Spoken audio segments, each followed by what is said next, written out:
Hello guys, welcome back to Geeky Person. मेरा नाम है शुभम सोनी और फाइनली आज आ चुका है डेयरडेविल बॉर्न अगेन का एपिसोड 7। पहले एपिसोड में बहुत कुछ हो चुका है और अगर आपने उन्हें मिस किया है तो ज़रूर पहले जाके मेरी पुरानी वीडियोस चेकआउट कर लेना। आज का एपिसोड एक और धमाकेदार ट्विस्ट लेकर आया है जो डेयरडेविल और किंगपिन की राइवलरी को इंटेंस बना देता है। सो बिना टाइम वेस्ट किए लेट्स बिगिन। एपिसोड की शुरुआत होती है विल्सन फिस्क यानी किंगपिन के साथ, जो अपनी सिटी को देख रहा होता है। उसका एक एसोसिएट उसे पूछता है कि उसे क्या दिखाई दे रहा है और फिस्क जवाब देता है कि ये शहर डर से भरा पड़ा है। फिस्क का कैरेक्टर हमेशा से एक स्ट्रेटेजिस्ट का रहा है जो फियर और पावर का इस्तेमाल करके सिटी को कंट्रोल करना चाहता है। लेकिन इसी एपिसोड में उसको एक बड़ी न्यूज़ मिलती है कि डेयरडेविल वापस आ चुका है। जिस तरह से फिस्क रिएक्ट करता है वो क्लियरली दिखता है कि डेयरडेविल की वापसी उसके प्लान्स के लिए एक बड़ी रुकावट है और उसका गुस्सा और उसकी टेंशन स्क्रीन पे फील होती है। फिस्क का कहना है कि तुम सब यहाँ से चले जाओ। बताता है कि डेयरडेविल का नाम सुनते ही वो अंदर ही अंदर कैसा हिल गया है। दूसरी तरफ हम देखते हैं कि मैट मैडॉक जो अपनी इंजरीज के साथ स्ट्रगल कर रहा है। पिछले एपिसोड में उसने एक लड़की एंजेला को बचाया था जो कि म्यूस नाम के एक डेंजरस आर्टिस्ट विलन का कब्जे में थी। म्यूस एक ऐसा क्रिमिनल है जो अपनी आर्ट के लिए इंसानों की बलि चढ़ाता है और डेयरडेविल के लिए एक सिंपल फाइट नहीं थी बल्कि एक साइकोलॉजिकल और इमोशनल वॉर भी थी। मैट जब अपनी इंजरीज के साथ डील कर रहा होता है तब उसकी न्यू लव इंटरेस्ट हैदर उससे सवाल करने लगती है, तुम्हें हमेशा इतनी चोट कैसे लग जाती है। लेकिन मैट अपनी आइडेंटिटी छुपाने की कोशिश करता है। ये टेंशन बिल्डअप करता है कि आगे चल के हैदर को पता चलेगा कि नहीं कि मैट ही डेयरडेविल है।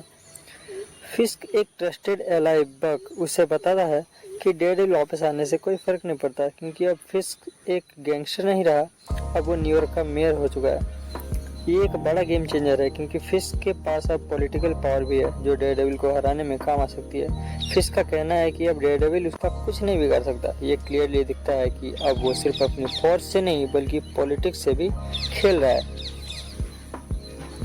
हैदर का एक क्लाइंट बेस्टियन जो एक आर्टिस्ट है काफ़ी अजीब बिहेव कर रहा होता है। धीरे धीरे हैदर को समझ आता है कि ये म्यूस ही है। जैसे ही ये रिवील होता है म्यूस उस पर अटैक कर देता है और हैदर की जान खतरे में आ जाती है। म्यूस एक सैडिस्टिक विलन है जो सिर्फ आर्ट के नाम पर लोगों को बलि चढ़ाता है और इस बार उसका टारगेट हैदर है। म्यूस का हेड आउट एक हॉरर मूवी जैसा लगता है। वॉल्स पे creepy art, blood stain canvas और एक एरी वाइब जो टेंशन को और बढ़ा देता है। लेकिन तभी वहाँ डेयरडेविल आता है और एक बेडेस्ट फाइट सीन होता है म्यूस और डेयरडेविल के बीच। ये फाइट ब्रूटल होती है और मैट का गुस्सा स्क्रीन पे क्लियरली दिख रहा होता है।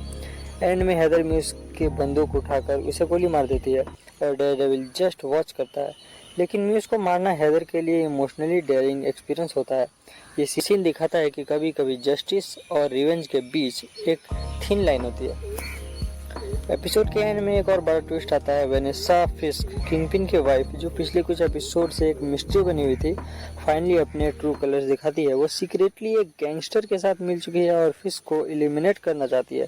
जब एक एसासिन रेस्टोरेंट में फिस्क को मारने जाता है तब फिस्क का ट्रस्टेड बॉडीगार्ड बक उस गैंगस्टर को मार देता है।